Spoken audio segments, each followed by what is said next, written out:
Hey everyone, it's Jack from WhatCulture.com and I'm here at in the combat room of the Bowlers Exhibition Centre in Manchester, where we have WCPW Fight Back. But right now, and I'm rushed off my feet, I am about to just run you through all the news from the world of wrestling, WWE, elsewhere as well. It's time for the fast count. Let's start off with all of this week's WWE news. First of all, Hulk Hogan is reportedly in talks with Vince McMahon, according to the Wrestling Observer newsletter, via Hulk Hogan himself. Hulk has apparently said that there is, scope for him to return to WWE, which is of course very, very controversial, as his whole racism kind of trial and all that, all the rest of the sex tape, that was only 2 years ago. It feels more recent even. But on the plus side, Hulk Hogan was recently featured in a WWE Kids magazine, which was published elsewhere in the world, but crucially not in the USA. So it's kind of up in the air at the minute. We're not really sure what's going on, but if you're willing to forgive Hulk Hogan, you'll be delighted. If you're less willing to forgive him, you might be a bit wary. Now on to Extreme Rules, and the big match on that card is of course the fatal 5-way match, which was set up by Kurt Angle to determine the #1 contender for Brock Lesnar's Universal Championship.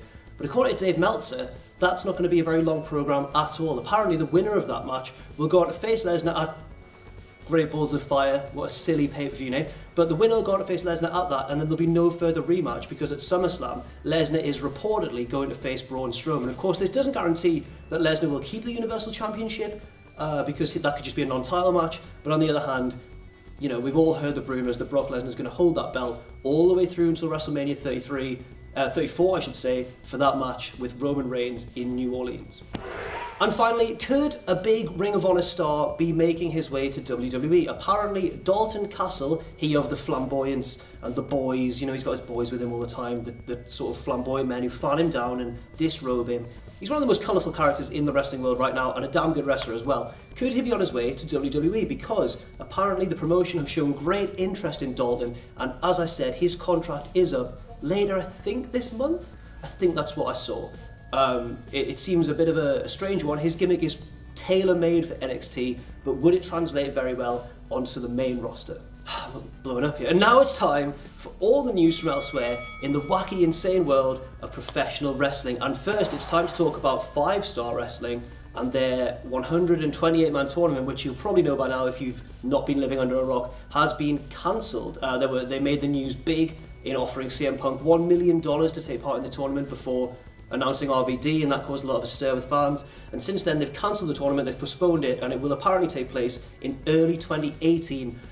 I think it's fair to say that a lot of wrestlers are very annoyed indeed. They'd accepted those bookings, all the way through the summer and the rest of the year, and turned down other bookings because of it. At least that's what I've heard on the grapevine. But looks like bad news for 5-Star. Hopefully, for the sake of British wrestling, they can pull it all round and have a fantastic 128-man tournament in early 2018 instead. Next up, praise the Lord, Lucha Underground is back. Season 3 took an extended hiatus midway through, but now it's back. The first show was this week, and it only featured one match, an all-night-long match between the current champion, Johnny Mundo, and his #1 contender, the Mac.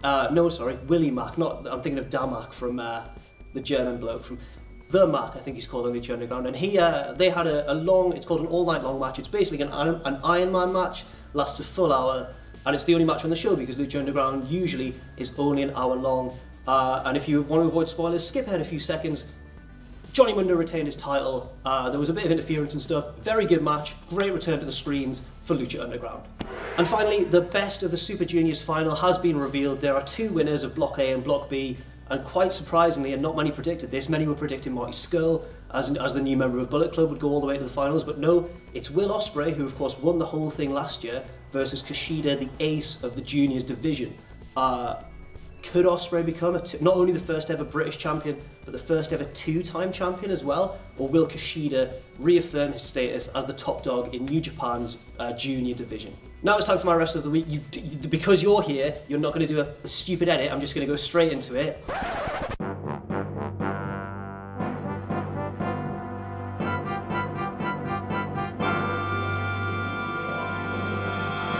My rest of the week this week is between 2 men, Ricochet and Johnny Mundo, and I'm going to edge it to Johnny Mundo. Ricochet had a fantastic best of the Super Juniors match against Marty Scurll. I've made a mistake, but I'm going to keep going. Johnny Mundo had a fantastic match with the Mac in Lucha Underground. I'm going to give the edge to Johnny because his performance was fantastic and because it helped announce the promotion back and give them a big surge of momentum coming back onto our screens for the first time in a long while. I think it's slightly more important in the long run. So my rest of the week for this week is Johnny Mundo. So that's all for this week on the Fast Count. This bloody cage. I'm in the combat room. I'm all hyped up. I'm not. I'm exhausted. Big shout out to Peter Austin, who will be editing this within minutes of me finishing recording this, if we can get it to him, because the Wi-Fi in here is pretty shoddy. But thanks very much for watching. I've been Jack from WhatCulture.com. This has been the Fast Count, and we'll all see you very soon.